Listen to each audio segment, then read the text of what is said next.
The collection of Museo Alfa Romeo includes all the objects that are not normally on display, cars, but also engines, models, equipment, trophies.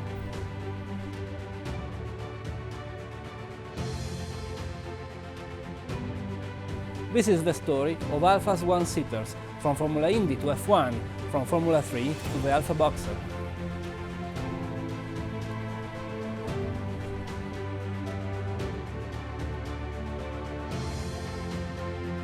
One of its stars is the Tipo 177, the Formula 1 Alfa Alfa single-seater that ensured the Alfa Romeo's return in the top league in 1979.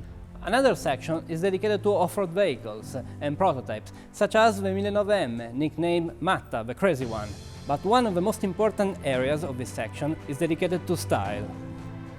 It collects the prototypes that have marked the stylistic evolution of Alfa Romeo, from the 1981 Proteo to the Caimano, then the Cuneo, the Navajo, and under these canvases we also find other prototypes, like the Zagato Z6 that never made it into production. Not only cars, the section Oltre, beyond, is dedicated to all the other productions. A Romeo tractor from 1920, the compressor produced during World War I with Alfa engines, but also marine engines and a boat, a Popoli hull that in 1969 has set a record with Leopoldo Casanova of more than 225 km/h, which has not been broken to this day.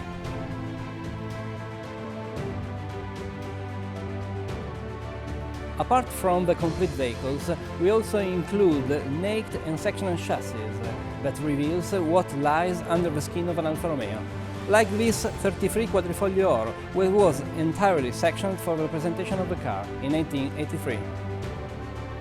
Or the functioning chassis of the 6C 2500 Sport from 1947, up to the chassis of the DTMs 164 and 155 Q4.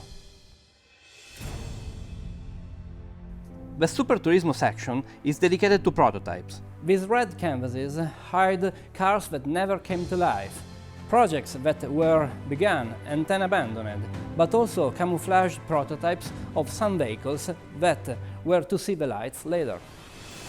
The section includes the Sprint 6C, with its 6-cylinder engine replacing the rear seats, or the Scarabeo 2, disguised as a Junior Zagato, and even the prototype of a 1750 sedan that has been camouflaged as a rover for the tests. Another section is dedicated to the RL Giuseppe Merosi masterpiece, and yet another to his heir Vittorio Iano and his 6Cs. We have a 6C 2500 Super Sport, produced right after the war, and anticipated by the great 6Cs 1750, 2300 and 2500 of the pre-war period. The Gran Turismo section needs no introduction. The Giulia Sprint, the Giulietta Sprint Veloce, and also the frame number 001 of the GT Junior, up to the more recent vehicles, in particular the modern SZ and RZ. The Speciale Vehicles section features all the transformed cars. The Giulia Super that Colli opened on the occasion of the official visit of the President of the Italian Republic Saragat, in Arese, but also the Alfetta that starred in the raid North Cape, South Cape. Finally, the collection also includes Everyday's car, with a big overview of most recent models, from the sedans of the 60s to those of the 80s, until the cars of today.